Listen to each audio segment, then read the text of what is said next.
Jérôme, merci de venir de la capitale des Gaules. Et donc là, ton exposé va être plus spécifiquement sur la récidive. Voilà, et sur l'effet potentiel de la UDC. Donc je remercie les organisateurs évidemment pour l'invitation. Je suis ravi d'être entre Olivier et Didier qui sont des mentors pour moi. Donc je vais passer très vite sur le contexte général qu'a bien rappelé Didier, juste pour vous dire qu'en France, la CBP est devenue effectivement une indication très rare. Donc là, dans les années 90, 2000, 2010, vous voyez qu'on est passé de 6% à 1%. Donc effectivement, c'est une indication qui est extrêmement rare actuellement. Ça existe toujours, évidemment. La particularité de cette indication, donc, ce sont les données de l'Agence de la biomédecine, c'est que donc la courbe qui est en bleu clair tout en haut, qui regroupe les maladies biliaires, donc en particulier la CBP, c'est l'indication de rêve du transplanteur, puisque la survie malade et greffon est excellente, et vous le voyez, significativement meilleure par rapport à toutes les autres indications, et en plus stable dans le temps. Donc peu d'indications, mais des très bons résultats. Alors pour ce qui concerne la récidive, effectivement, quand on regarde la littérature, ça dépend de la modalité de diagnostic de la récidive, qui doit reposer sur la biopsie, et qui dépend aussi du temps écoulé depuis la greffe, puisque si on regarde à 1 an, 5 ans, 10 ans, 20 ans, c'est pas pareil. Et en fonction des études et des séries rapportées, elles varient entre 10 et 40%. Le diagnostic il reste quand même difficile, et évidemment on est gêné par l'absence de marqueurs biologiques, puisque vous savez que les anomalies, en particulier les auto-anticorps, persistent après la greffe, et on ne peut donc pas s'en servir pour le diagnostic. Les facteurs de risque, ils sont assez mal connus, et effectivement, comme l'a dit Didier, il y a eu un certain nombre d'études qui ont suggéré qu'il pouvait y avoir plus ou plus vite des récidives sous tacrolimus par rapport à une immunosuppression à base de cyclosporine, donc plus ancienne. Peut-être aussi un impact des antimétabolites. Et puis, il y avait peut-être un certain nombre de caractéristiques cliniques, en particulier l'âge et le sexe du donneur et le matching sexe-donneur sur receveur. Alors, c'est un tableau qui résume l'ensemble des données de la littérature disponibles et qui illustre ce que je vous ai dit précédemment. Donc, vous voyez que le nombre de patients par cohorte est extrêmement variable. Donc, la plus grosse cohorte, c'est la cohorte de Birmingham, dont a parlé Didier aussi, donc de James Neuberger. Donc, 500 malades greffés pour CBP. Ça fait froid dans le dos. Et puis, donc, c'est cette étude parmi d'autres qui avait mis en exergue l'effet potentiellement favorisant du tacrolimus sur la récidive. Vous voyez que le pourcentage de récidive est variable, donc entre 10 et 40 environ, mais ça dépend du délai de suivi après la greffe qui peut atteindre jusqu'à 10 ans. Et effectivement, on sait qu'il faut quand même un certain suivi pour pouvoir mettre en évidence un taux significatif de récidive. Donc maintenant, je vais discuter ce papier que vous avez probablement lu. Donc ceux qui ne l'ont pas lu, ça sera bien. Et puis ceux qui l'ont lu, ça permettra de peut-être rediscuter. Donc l'origine de ce papier, qui est la thèse d'une des internes de Lyon qui s'appelle Alexis Bosch, qui a beaucoup travaillé. Le point de départ, c'était qu'à l'hôpital Édouard Herriot à Lyon, on a la politique, en fait le chirurgien avec qui je travaillais, Olivier Boileau, avait la politique de mettre de la UDC à quasiment tous les malades, et en particulier les malades greffés pour CBP. Et donc moi je suis arrivé à Édouard Herriot en 98 comme chef de clinique, et je m'étais dit quand même ça serait bien qu'on évalue ça et qu'on regarde. Alors j'ai commencé, donc les années ont passé, et puis j'ai cherché d'autres centres qui éventuellement utilisaient la UDC comme nous en préventif, en particulier dans la CBP. Malheureusement, j'en ai pas trouvé.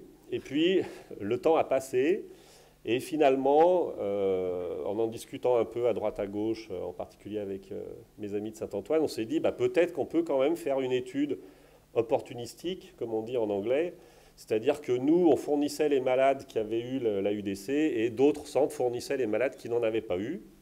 ça ne paraissait pas une mauvaise idée. Et c'est finalement ce qu'on a fait, donc avec plusieurs centres, donc Lyon avec la UDC, et puis les malades de Saint-Antoine, donc à l'époque Saint-Antoine-Cochin, les malades de Genève, puisque j'ai eu la chance d'aller travailler là-bas pendant 1 an, donc j'ai pris les malades de Genève aussi. Et puis donc Alexis est revenu dans les dossiers à regarder toutes les biopsies, tous les malades greffés, etc. Donc un travail un peu fastidieux, mais qui, comme vous le voyez, a payé. Donc Alexis avait pu identifier 123 malades transplantés entre 88 et 2010 dans tous les centres participants, donc en France et à Genève. Et puis, elle a exclu des malades qui étaient décédés précocement dans la première année. Et puis, un certain nombre de perdus de vue. Évidemment, pour les malades des années 80, c'était difficile d'avoir un suivi exhaustif. Mais finalement, sur les 123, elle a pu inclure 90 patients, ce qui est quand même une grosse cohorte. Et à partir des données qui étaient présentes dans le dossier, elle a recueilli un certain nombre d'informations sur lesquelles je vais revenir, en particulier la récidive. Donc par chance, dans ces centres, on fait des biopsies protocolaires, donc ça varie en fonction des centres. 1 an, 5 ans, 10 ans, 15 ans, tous les 5 ans, c'est quasiment partout.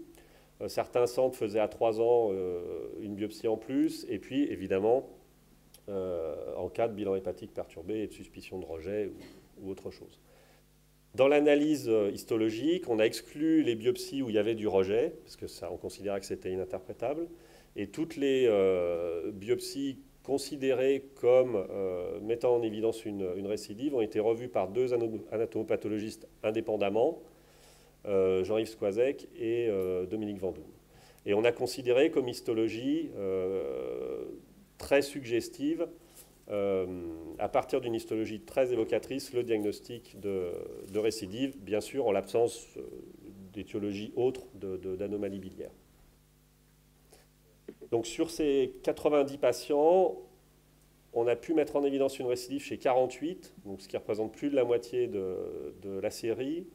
Sur ces 48 patients qui avaient une récidive, il y avait 7 malades cirrhotiques aux dernières nouvelles et seulement 2 patients retransplantés. Une patiente retransplantée pour récidive de la cirrhose biliaire primitive au stade de cirrhose, et puis une autre qui a fait une hépatite aiguë fulminante d'étiologie indéterminée et qui a été retransplantée, donc sans lien a priori avec la récidive.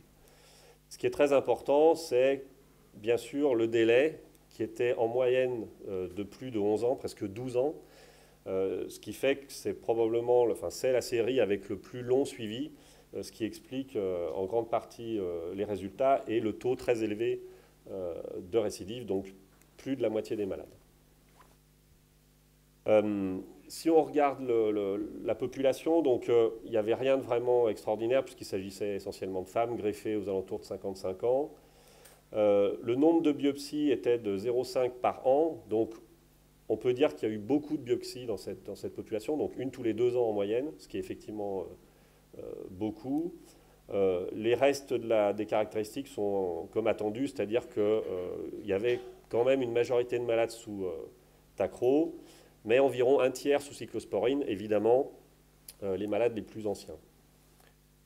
Si on regarde la probabilité sous forme de courbe de Kaplan-Meier, on voit que, bien sûr, ça augmente. On peut dire que c'est extrêmement linéaire, donc vous avez le nombre de malades exposés au risque. Donc 1/4 à 5 ans, presque la moitié à 10 ans, 60% à 15 ans. Donc clairement, ça augmente régulièrement au cours du temps. Comme l'a dit Didier, ça peut commencer très tôt et puis ça fait qu'augmenter. Le délai moyen de la récidive dans cette cohorte était de 6 ans. Alors bien sûr, on a essayé de regarder quels étaient les facteurs associés à la récidive. Tout d'abord, on a vérifié que ceux qui avaient une récidive n'avaient pas eu plus de biopsies, parce que ça aurait introduit évidemment un biais, donc ce n'était pas le cas. Ensuite, il y avait un certain nombre de... l'âge du receveur était significativement différent, c'est-à-dire que les patientes, je dirais patientes, hein, il y a quelques hommes quand même, mais les patientes qui avaient une récidive étaient plutôt plus jeunes. Peut-être qu'ensuite elles ont eu effectivement plus de temps pour récidiver. La suivante. Donc on a regardé le mismatch de sexe qui était proche de la significativité, c'est-à-dire qu'en cas de mismatch, donc surtout homme sur femme, il y avait plus de récidives. Alors on a regardé le bilan biologique soit au moment des dernières nouvelles, soit au moment de la récidive, et on a mis en évidence que, bien sûr, en cas de récidive, le bilan biologique était plus souvent perturbé, mais c'est ni très sensible ni très spécifique, que ce soit les transaminases ou les enzymes de la cholestase. Pour ce qui concerne les autoanticorps, comme attendu, ça reste positif chez quasiment tout le monde, donc ce n'est pas discriminant. La suivante. Donc les transaminases ou les phosphatase alcaline ou les gamma-GT, ce qui était important, c'est qu'on peut très bien avoir une récidive et avoir un bilan hépatique normal, en particulier des phosphatases alcaline normales, et on peut très bien avoir un bilan perturbé alors que ce n'est pas une récidive, même si statistiquement c'est associé. Donc les IgM, effectivement, quand on regarde, c'est vraiment biologiquement le facteur le plus discriminant, c'est-à-dire qu'il y a une hypergammaglobulinémie à IgM quasiment chez tous les malades qui ont une récidive, alors que c'est seulement chez un tiers des patients qui n'ont pas de récidive. Donc si on doit choisir un marqueur biologique, c'est probablement celui-là qu'il faut utiliser. La suivante. Alors l'immunosuppression, on en attendait beaucoup et on a été un peu déçus parce qu'on n'a pas vu d'effets significatifs. Peut-être, donc on a regardé les corticoïdes qui étaient à la limite de la significativité, en sachant que c'est un facteur qui est vraiment très compliqué à analyser. Donc on avait considéré l'utilisation au long cours de corticoïdes. Donc on avait considéré que les malades étaient la majorité du suivi post-greffe sous corticoïdes, mais bien sûr c'était variable en fonction des malades, comme vous imaginez, donc c'est probablement pas très robuste, et la différence elle n'est pas très différente. La cyclo et le tacro, il n'y avait apparemment aucun effet. Le MMF, de nouveau, il y avait peut-être un effet significatif, c'est-à-dire qu'il y avait moins de récidives en cas d'utilisation du CEL7. Et enfin, donc le plus intéressant, même si il y avait seulement 19 malades qui étaient traités de façon préventive par AUDC, vous voyez qu'il y a un gros impact sur la récidive, avec beaucoup moins de récidives en cas d'utilisation de l'AUDC.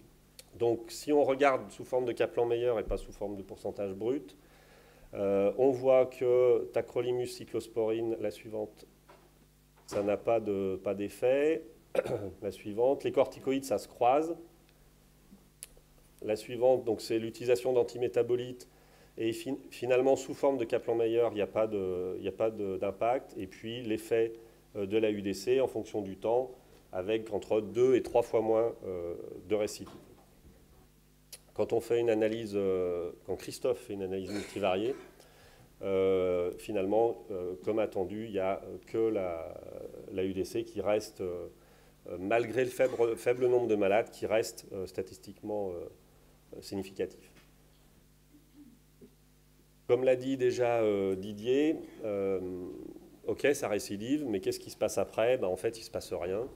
C'est-à-dire que quand on prend la survie globale, elle est, alors, donc là c'est 20 ans, hein, donc c'est une survie très très tardive, donc ça fait 60% de survie à 20 ans, sachant, je vous rappelle, on a enlevé les malades qui sont décédés précocement dans la première année, donc il en manque 9, mais la survie elle est quand même excellente. Et puis ce qu'on attendait aussi, en cas de récidive, il n'y a pas d'impact sur la survie. Je vous rappelle, il y a eu une retransplantation pour récidive de cirrhose. Alors si on revient au tableau que je vous avais montré initialement, vous voyez que dans cette série donc de 90 patients, l'incidence de la récidive est la plus élevée de toutes les séries rapportées jusqu'ici, mais c'est aussi celle où il y a le suivi le plus long, 140 mois en moyenne, donc probablement que c'est lié à ça, et le seul facteur que nous on a mis en évidence, c'est l'utilisation ou non d'AUDC. La suivante.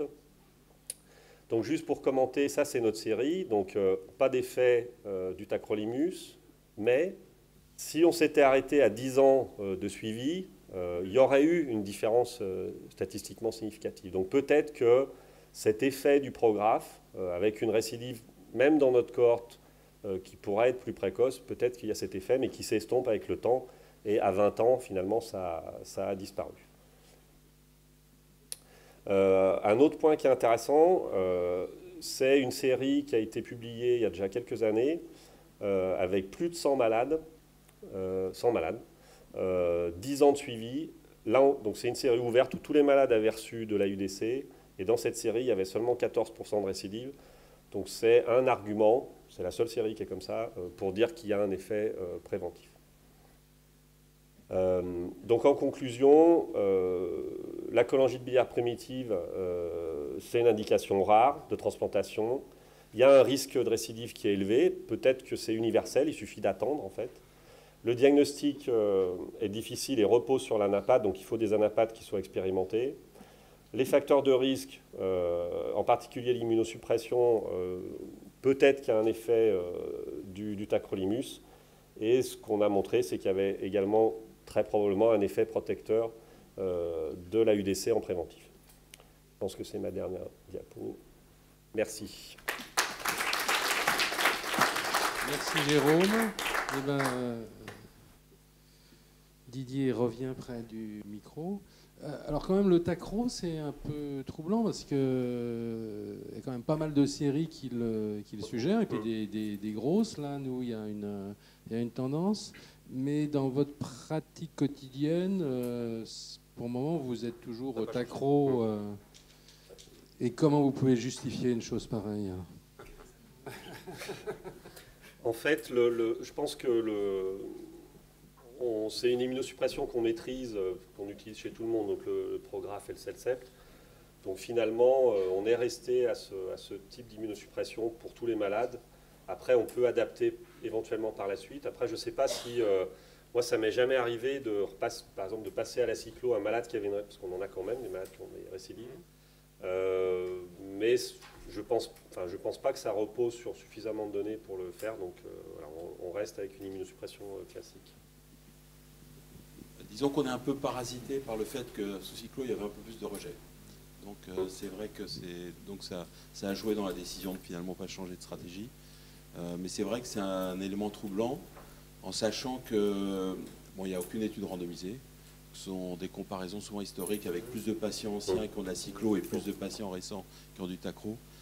Avec aussi peut-être un biais sur les décès qui était plus fréquent dans la première série que dans les... Donc voilà. Mais bon, c'est... Et aucune explication, en tout cas. Peut-être qu'on a pu plus biopsier les malades à l'ère du Prograf qu'à l'ère de la cyclo. Et du coup, on voit plus de récidives et plus tôt, peut-être parce qu'on fait plus de biopsies, je sais pas. Même s'il y a moins de rejets et que... Par contre, globalement, on se pose la question du maintien d'une immunosuppression assez importante ou non post-transplantation dans une maladie qui est classée auto-immune. Si on fait référence par exemple à l'hépatite auto-immune, où on pense qu'il faut garder une immunosuppression minimale. Pour la CVP, c'est difficile de trancher, mais j'ai pas de patient sans immunosuppression. Et vous gardez les corticoïdes systématiquement, un fond de corticoïdes? Non, moi non. Moi oui. Moi non, pourquoi? Parce qu'il y a le problème de l'ostéoporose quand même chez les patientes qui ont une CVP. Et donc, ce sont des patients de cholestatique qui ont des fractures osseuses, qui ont des tassements vertébraux, qui ont un seuil de fracturaire quand même plus élevé. Donc, quand même, de ce côté-là, on essaye de ne pas laisser les corticoïdes. C'est notre stratégie à nous. Christophe ? Un complément par rapport à tacro-cyclo. Il s'avère qu'on a rentré les mêmes données dans une méta-analyse actuellement en collaboration avec les Canadiens, avec le Global PBC Study Group. Donc il y a plus de 500 patients maintenant dans cette méta-analyse. Et ce qui s'est dans ces 90 patients est largement confirmé aussi dans cette méta-analyse. Donc c'est-à-dire que c'est significatif. Il y a plus de récidives avec le tacro qu'avec la cyclo. Et le Burger a mis... Non, c'était parce que c'était justement, il n'y a pas l'équipe de Birmingham. Donc il y a un biais, il y aurait potentiellement un biais si c'était le cas. Là, c'est différent. Donc je ne sais pas si c'est un argument plus convaincant, mais... Avec l'hépatite C, on avait eu un peu la même discussion. Pour mieux revenir à la bonne vieille cyclosporine. Enfin bon, et finalement... Pour l'hépatite C, c'est différent, mais pour l'hépatite C, ce qu'on voyait, c'est qu'il y a le seul truc qui a été retrouvé, délai pour la récidive qui était plus court sous Tacro que sous Cyclo. Et ça, c'était, il y avait 1 ou 2 études randomisées quand même qui le montraient. Et par contre, quand on regardait la fibrose à 2 ans ou 5 ans, il n'y avait aucune différence sur la fibrose et sur le degré de fibrose.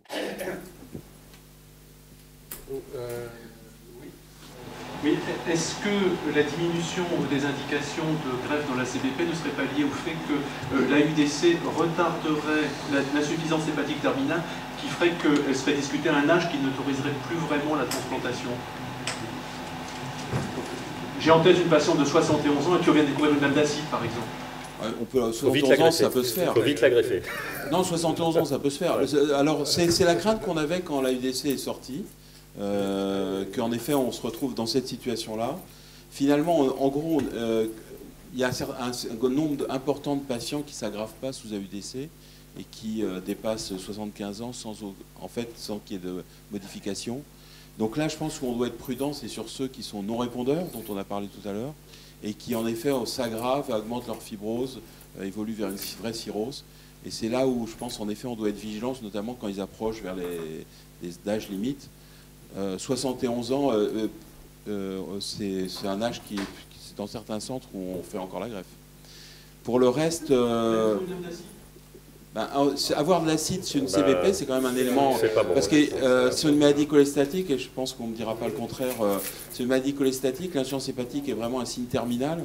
Donc c'est un signe de gravité particulier. Les patients qui ont une CBP, quand elles commencent à baisser leur TP, c'est vraiment que ça va très mal. Donc il faut pas donc avoir une lambdacite est déjà un élément de gravité. Après, il y a aussi les malades chez qui il y a les non-répondeurs. D'ailleurs, il y a des critères particuliers pour la CBP, pour la transplantation. Il y a aussi les malades, j'en ai une en tête là, qui est inscrite chez nous en ce moment, chez qui on a fait le diagnostic tardivement parce qu'elle avait une bilirubine élevée.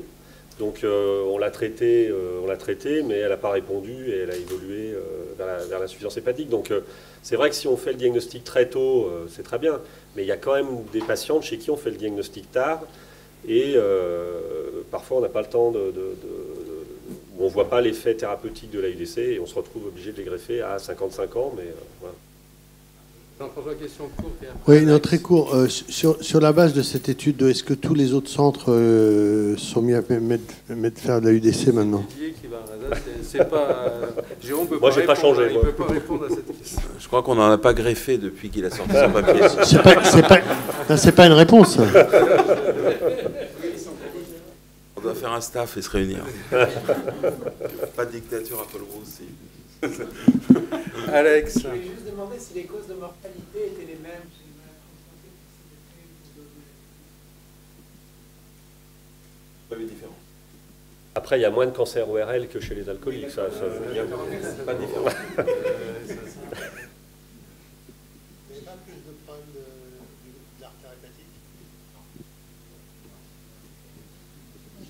Demandé dans la cohorte de patients qui ont récidivé de façon sévère, est-ce que vous avez pu regarder comment étaient les patientes en pré-transplantation hépatique pour voir s'il y avait des facteurs pronostiques?